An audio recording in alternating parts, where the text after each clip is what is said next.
Health plus programme में आप सबका स्वागत है। आज हम आपको लेके चल रहे हैं होली नर्सिंग होम सरसा और मिलवाने जा रहे हैं डॉक्टर तुषार गोयल जी के साथ, जो कि एमडी मानसिक नशा मुक्ति एवं सेक्स रोग विशेषज्ञ हैं। डॉक्टर तुषार गोयल जी नशे के मरीजों के लिए एक वरदान है और हजारों की गिनती में मरीज यहां पर नशा छोड़ चुके हैं। डॉक्टर तुषार गोयल जी ने हमें मानसिक नशा मुक्ति व सेक्स रोगों की समस्याओं और उनके निवारण के बारे में जानकारी दी। दर्शकों, हेल्थ प्लस प्रो में आपका स्वागत है। आज हम आपको मिलाने जा रहे हैं डॉक्टर तुषार गोयल जी के साथ, जो पिछले लंबे समय से उन लोगों को जो डी एडिक्शन में का शिकार हैं, जो नशों का शिकार हैं, उनको एक नई ज़िंदगी देने में लगे हुए हैं।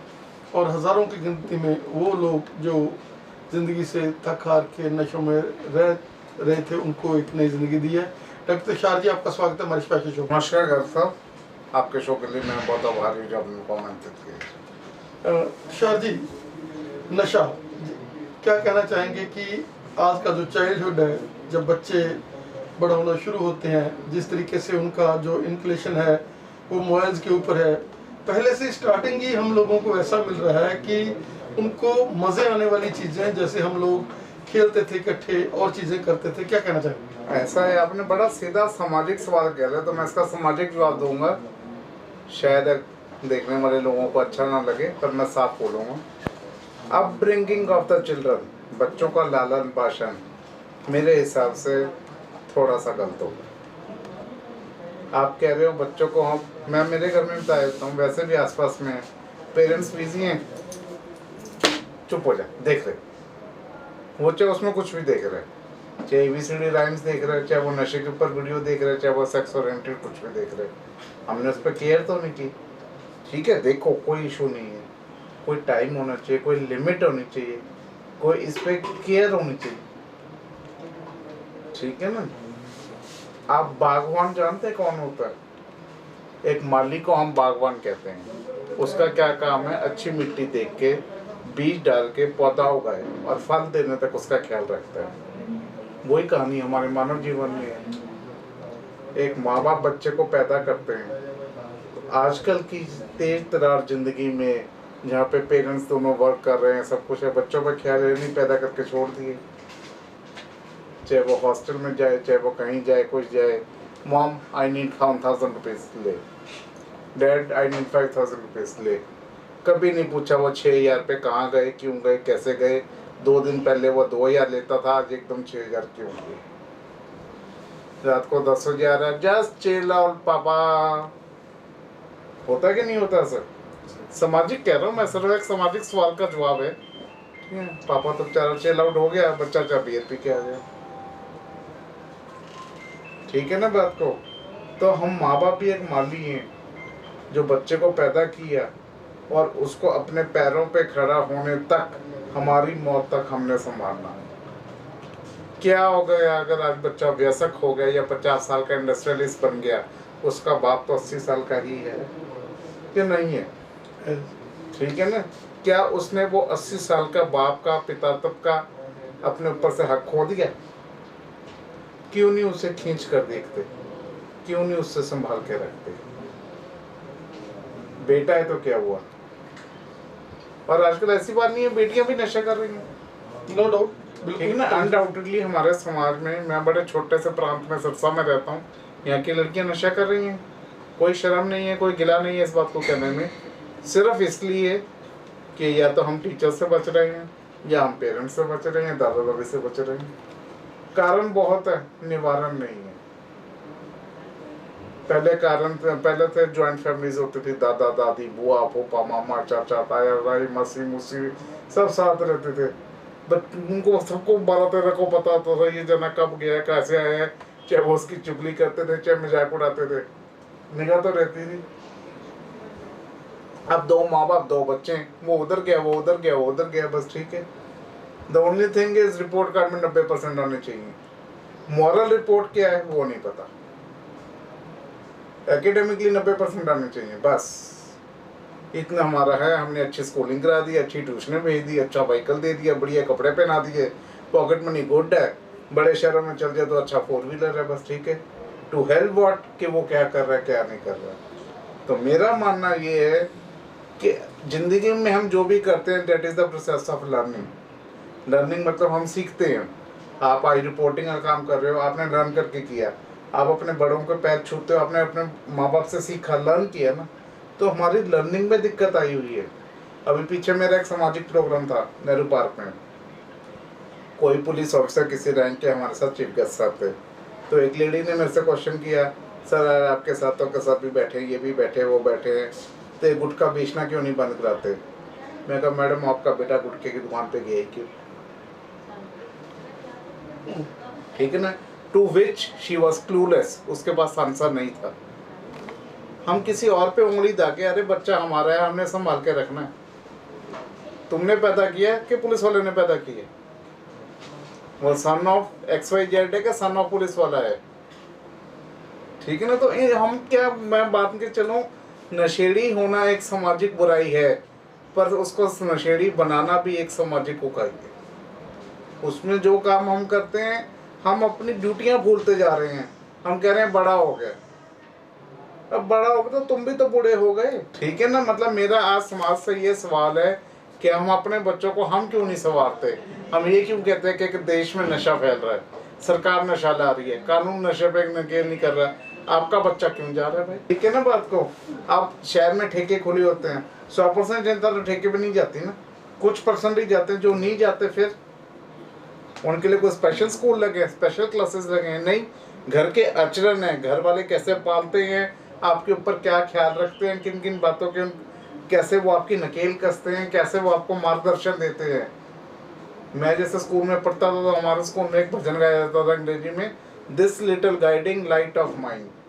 जो गाइडिंग लाइट है वो हमारी हमेशा दिखती रहनी चाहिए, चमकती रहनी चाहिए। कोई गाइडिंग होगा तो हम आगे फ्लरिश करेंगे, नहीं तो नहीं करेंगे।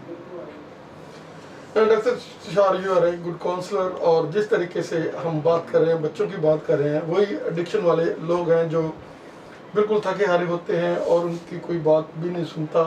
और जिस तरीके से आप उनको काउंसलिंग करते हैं, उनके पेरेंट्स को काउंसलिंग करते हैं, उनके आसपास का एटमॉस्फेयर ठीक करते हैं, क्या कहना चाहेंगे कि आज ये जो आपका सवाएं हैं इधर सरसा के एरिया में, क्या माने हम लोग कि वो लोग जो बिल्कुल लोगों को लगता था कि ये तो चिट्टा कार है, ये खत्म हो गया बच्चा, और उन लोगों को भी नई जिंदगी आप दे चुके हैं, क्या कहना चाहेंगे कि इसमें जो एफर्ट्स तो नो डाउट की लगते हैं आपकी काउंसलिंग? अभी हम लोग जैसे बाहर बैठे वेट कर रहे तो एक एक पेशेंट पे आप 12-12, 13-13 मिनट जो है पेशेंट पे ले रहे थे, क्योंकि स्कैट्री का मालूम। डियर, काउंसलिंग करनी चाहिए और हमारा पार्ट है, हमारी एक्शन है, हमारा लाइफ का रोल है। पर बात वही है ना, एक डॉक्टर की काउंसलिंग से कुछ नहीं होता है। काउंसलिंग अभिभावकों की भी होनी चाहिए, काउंसलिंग समाज की भी होनी चाहिए, बट ऑब्वियसली जो पेशेंट आया उसकी काउंसलिंग करनी चाहिए। हमने उसमें देखना है उसके ऊपर ट्रिगरिंग फैक्टर क्या गया जो उसको नशे की तरफ ले गया। ट्रिगरिंग मतलब ऐसा कौन सा फैक्टर रहा, हम फिर उसको सॉल्व करने की कोशिश करते हैं। जैसे अलग अलग रीज़न होते हैं, कई कहते हैं कि पीयर्स के कारण गया, साथ वाले लेते थे, मैंने लिया, संगत ने लिया, वो लिया, फिर बच्चे को या मरीज को उसी हिसाब से समझाया जाता है, साथ वाले के प्रभाव दुष्प्रभाव साथ में समझाया जाता है और समझाया जाता है। माँ बाप को उनकी ड्यूटीज़ दिखाई जाती है। मैं तो टीचर्स को भी ये कहता हूँ कि कोई शर्म नहीं है, अगर आपका स्कूल में कोई बच्चा कोई ऐसा आपको मिलता है तो उसके माँ बाप से सलाह करके उसको डॉक्टर को दिखा कर चाहिए, और अगर वो पॉजिटिव है, मतलब उसको वो नशा करता पाया जाता है, तो उसका इलाज कराना चाहिए। क्योंकि हमारे टीचर्स हमारे लिए बहुत बड़ा रोल प्ले करते हैं 10वीं 12वीं कक्षा तक। डॉक्टर साहब, हम ये माने कि काउंसलिंग और मेडिसिन दोनों का जब स्मेल बनता है, क्योंकि काउंसलिंग हो गई, उसको थोड़ा सा उसका मन इस बात के लिए राजी हो गया, और उसके बाद मेडिसिन जो उसको थोड़ी सी ताकत देती है साथ में कि उसके माइंड में थोड़ी सी अपनी जो उसको लगने भी लग जाता है, साइकोलॉजिकली वैसे भी उस पर इफेक्ट पड़ जाता है कि मैं मेडिसिन ले रहा हूँ। तो ये दोनों चीज़ों का जो स्मेल है वही है। आज हम देख रहे हैं कि जगह जगह पर लोग जो है नशा छड़ो केंद्र खुल गए जी, ये हो गया।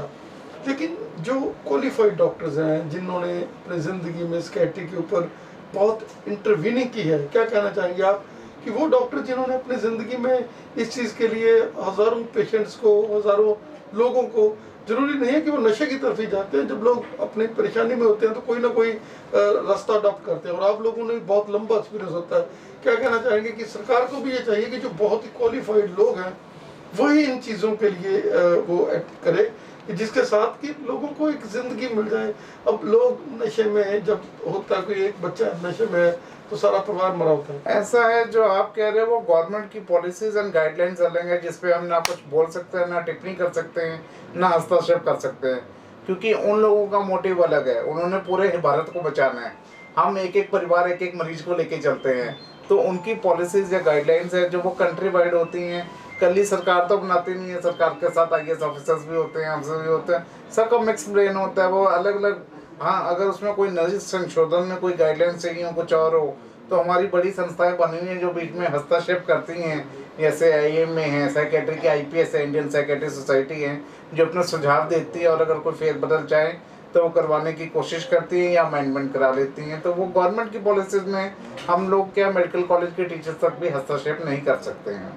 हम उनमें ये कर सकते हैं जो गवर्नमेंट ने पॉलिसीज बनाई है उनको इम्पार्ट कर लें। अब जैसे कोरोना में हम कुछ नहीं कर सकते हैं, ठीक है ना, गवर्नमेंट ने बड़ा अच्छा रोल प्ले किया, इंडियन गवर्नमेंट ने। जैसे जैसे वैक्सीन का ट्रायल चल रहा है, सबको लग रही है, फिर भी कोई ना लगवाए तो सरकार भी क्या करे। डॉक्टर साहब, सेक्स जिसके ऊपर अगर हम बात करें तो आजकल ये भी एपिडेमिक बहुत ज़्यादा बड़ा हुआ है सेक्स की। अगर हम बात करें, जब अब लेट मैरिजेज हैं, जैसे छोटे छोटे बच्चे, जैसे आपने कहा कि पहले ही वो साइट्स, पता नहीं कौन सी वो साइट्स देखते हैं और जाते जाते वीक हो जाते हैं, और उसके बाद उनको जो साइकोलॉजिकली हाई हैं डॉक्टर्स, उनकी वजह जाने से वो नीम हकीम जैसे ताकत के बादशाह और ये वो, क्या कहना चाहिए? ऐसा है, सेक्सुअल डिसऑर्डर्स होना बहुत बड़ा अपने आप में एक विशाल सब्जेक्ट है। मैं अब देखता हूँ अगर रोज के मेरे पास 10-15 सेक्सुअल डिसऑर्डर्स के पेशेंट हों तो उसमें कुछ मिसगाइडेड ही होते हैं, कुछ पेशेंट होते ही नहीं हैं।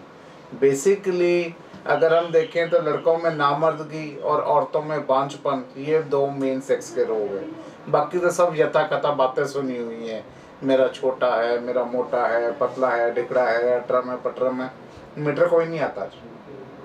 तो उसमें हम काउंसलिंग करना ज़्यादा प्रेफरेबल है रिगार्डिंग टू मेडिसिन। मेडिसिन तभी देते हैं जब कोई पॉजिटिव फाइंडिंग आए, वो उसकी लैब इन्वेस्टिगेशन में कोई ऐसी चीज़ आए या दोनों के रिलेशन से कोई बच्चा ना पैदा हो पाए, तब मेडिसिन हेल्पफुल है। नहीं तो in that case counselling is much more helpful than to prescribe medicine और for any surgical procedure. Doctor Tushar, you are an institution, you have got long data. जाते जाते क्या कहना चाहेंगे आप कि कोई भी नशा हो, किसी तरह का भी हो, चाहे वो स्मैक खाता हो, जैसे लोगों के मन में एक भ्रम बना होता है कि जो उसे एक बार स्मैक खाने लग गया, या तो वो दुखी होते हैं इतनी बार लोगों के पास जाकर, क्या कहना चाहेंगे कि आज हर नशे का इलाज है और अगर वो किसी सही जगह पर सही टाइम पर आ जाए तो वो बच्चा बच सकता है?